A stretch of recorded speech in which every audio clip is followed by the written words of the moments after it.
And welcome to Split Decision, everybody. As always, the show that throws the scripts.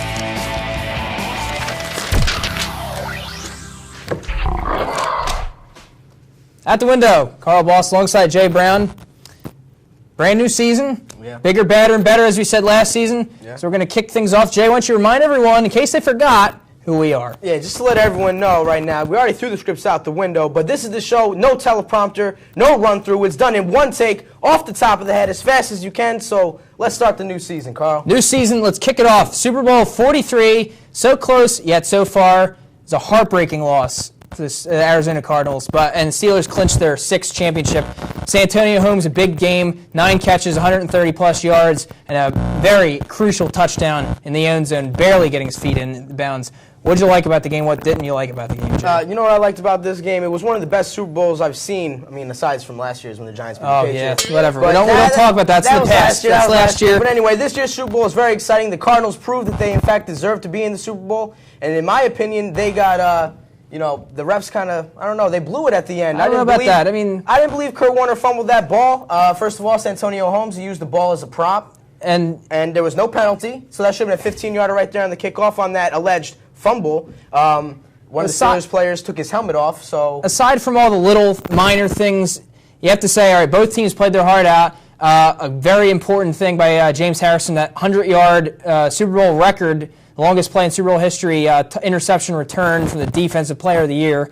And that San Antonio Holmes play. The Cardinals did have the lead with 2 minutes left in the game, and the Steelers just bang, bang, bang, drove down the field and took care of business. So Yeah. The interesting to me was on that play when James Harrison took it at 100 yards, Larry Fitzgerald, who eventually caught up to him in the end zone when it was too late, he was running down the sidelines, then he bumped into Antrell Roll, which actually slowed him up a few feet. He probably could have come for you at the end zone, but he ran into his own man on the side right there. It's what if, but you can't really do anything about it. Game's in the book. Steelers are 6-time Super Bowl champions. They're the dynasty of the NFL. They have the most championships now. They broke the tie with the Cowboys and the Niners.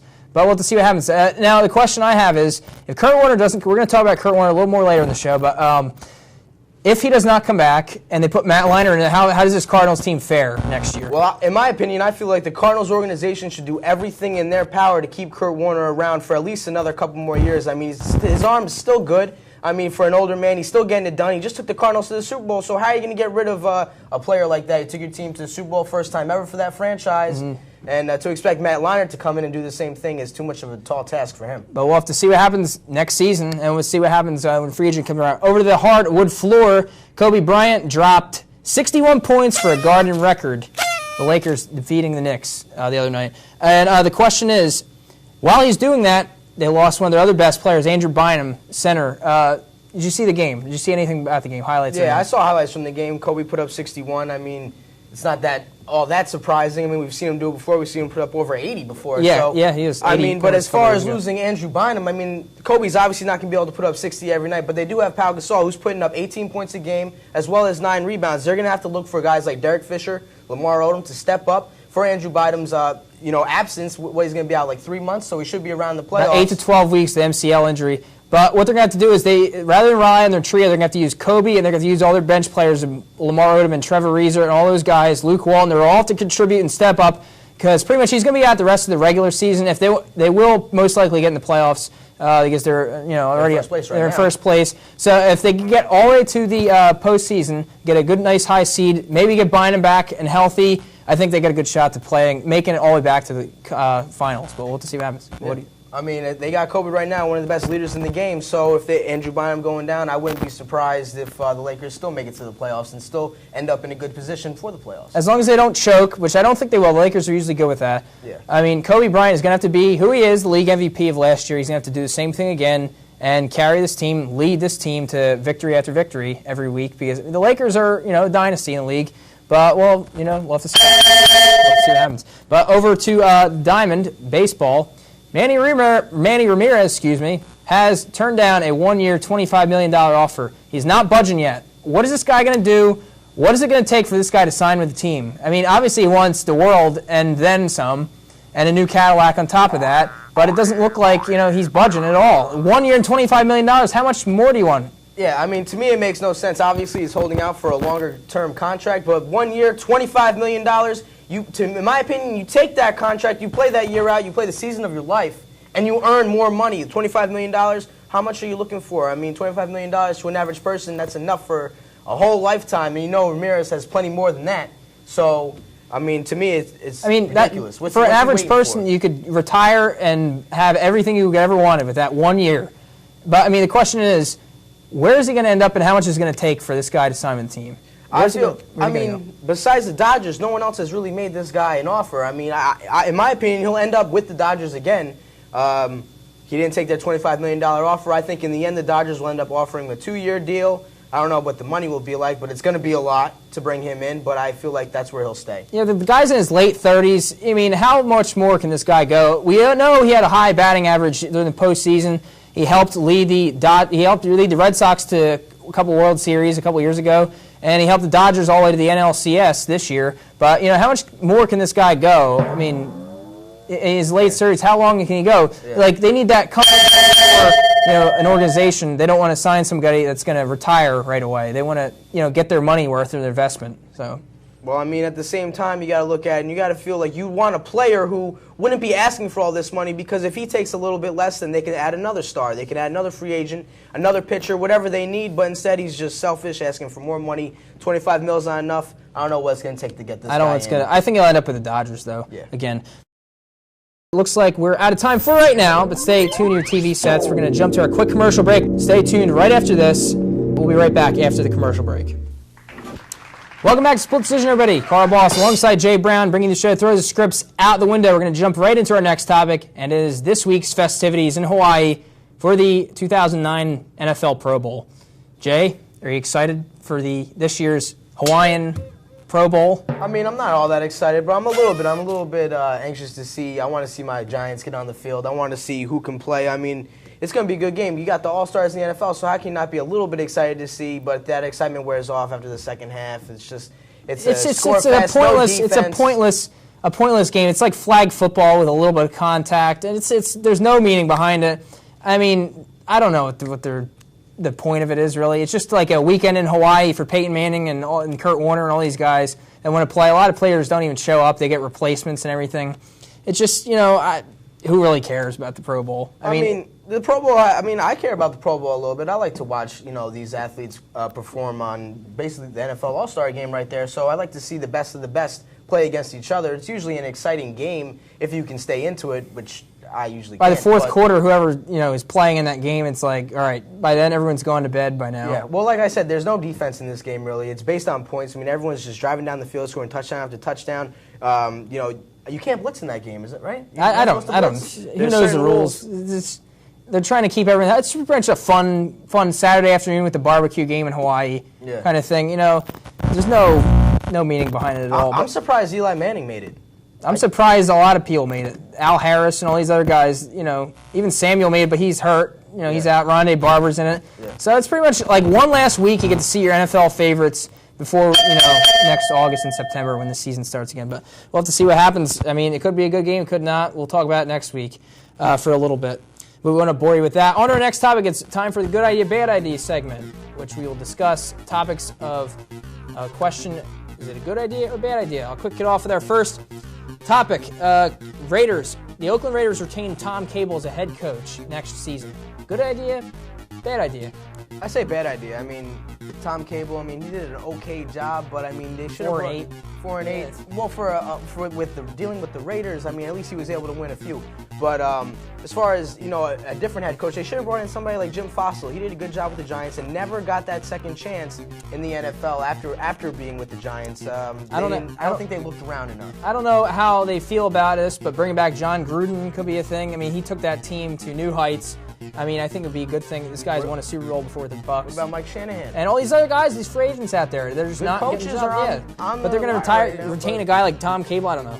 Anyway, the 2010 Pro Bowl to be played before the Super Bowl. Do you think that's a good idea or bad? Awful idea, because what's going to happen is whoever's in the Pro Bowl is most likely, like a lot of players from the Super Bowl are most likely to be in the Pro Bowl. They're going to be scared to play because they're going to get hurt, and they're not going to be focused enough. I just think it's an awful idea because something's going to get hurt. An all-star quarterback's going to get hurt on the stupidest play. A rollout, torn ACL. There goes your Super Bowl championship right there. Awful idea, I think. I agree.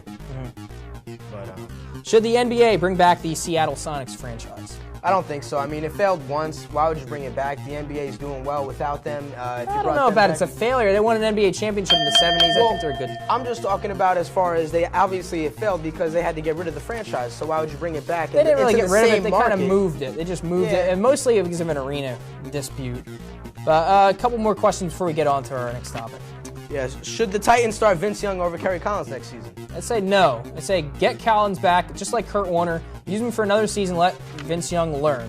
Yeah, I think this should be an open competition. I mean, if Kerry Collins beats him out in the preseason and in training camp, then Kerry's your guy. But if Vince Young proves that he has, in fact, matured over this season in which he sat the whole year, I mean, then you got to go with Vince Young. He's your star player. And the last question. New football league, the UFL, to begin playing this fall, hopefully. We'll see what happens with the economy and everything. Good idea, bad idea? Awful idea. I mean, you've seen it in the past. Football leagues besides the NFL, they've all gone under. Why would there be any different type of situation with this new UFL? I mean, it's not going to last. I give it 1 year, maybe 2, but we can look forward to having a new He Hate Me come out of that league. Yeah, and another job for Vinny Testaverde and Tommy Maddox and all those guys that can't get a job anywhere else or like 100 years old. But you never know. It could be Sean anytime. Alexander. You never know. Yeah, exactly. All the guys that can't. We'll see what happens on our No Huddle segment. Our favorite, our quick analysis and feedback segment. I'll Jay, start it off. Kick it off. There we go. Will Sidney Crosby top Wayne Gretzky by the end of his career? I'm going to say it's be a close call, but no. Wayne Gretzky is probably the, if not the greatest hockey player of all time. Would LeBron James make a good NFL player? I think he makes a good NFL commercial with the Cleveland Browns, but I don't think he'd be a good player. I think that he'd actually get his helmet knocked off. I'm gonna disagree. This guy's 6'8", 230, 40-plus pounds. This guy's big. He was an all-star in high school. I think he could have been a great college football player, and I think he could have made a decent NFL tight end. I think he can go up against some of the guys they got out there are big wide receivers. He definitely like out-jump people, but I don't know how about his he's speed. in basketball, not much of a contact sport. It'd be interesting to see how he would do somebody like James Harrison putting his helmet in his chest. See how quick. We'll LeBron see. gets I mean, up. it's a totally different sport. But what do you think? Yeah, I don't think he should do it. But anyway, what was the best Super Bowl commercial? I'm gonna say the Doritos Office commercial. I laughed for that one. I love that thing where free Doritos today and through the thing, and then the rest from there. Yeah, I mean, I was kind of disappointed with this year's Super Bowl commercials. I mean, none of them really made me laugh. I admit I did not really pay attention on all the commercials like most people do, but I didn't really like them. To pay, what, $3 million for one ad? It's ridiculous. Yeah, but if they got money, they could do it. They can afford it. Should Split Decision do a special in 3D, as we saw with the Super Bowl commercials this year? Should they do a 3D special? Yes. Yes, we should. In fact, every show should be done in 3D. If you could experience this, three-dimensional, everyone would love it. It looks just great. coming out at the screen. I think it'd be great. It looks It awesome. looks awesome. They need to see us in their living room. Love it. Time for that. And it looks like we're on to our next topic. It's the rant and rave. Everyone's favorite topic. Have the dim lights, kill the music. And no holds barred and throw all the scripts out the window for this one. And today I'm going to talk about a couple of things. Number one, as we said before, Manny, make up your mind like a bad car. Eventually, your value is going to go down with age, and you're not going to get that $25 million offer anymore. Your value is going to decrease as every year that you get older. Your talent's going to decrease. Eventually, you're going to lose a step when you're running around the bases. Stop being greedy. Take the money while they're still throwing it at you. And Hines Ward, Mr. Tough Guy. You got 2 Super Bowl rings right now. Keep your hands to yourself. You don't need to get in a fight with everyone that says one little thing. Just keep your mouth closed and play football. And kudos to all the people who said the Eagles were nothing and said they couldn't make it through the playoffs. Because McNabb is not going anywhere. He's the Eagles quarterback.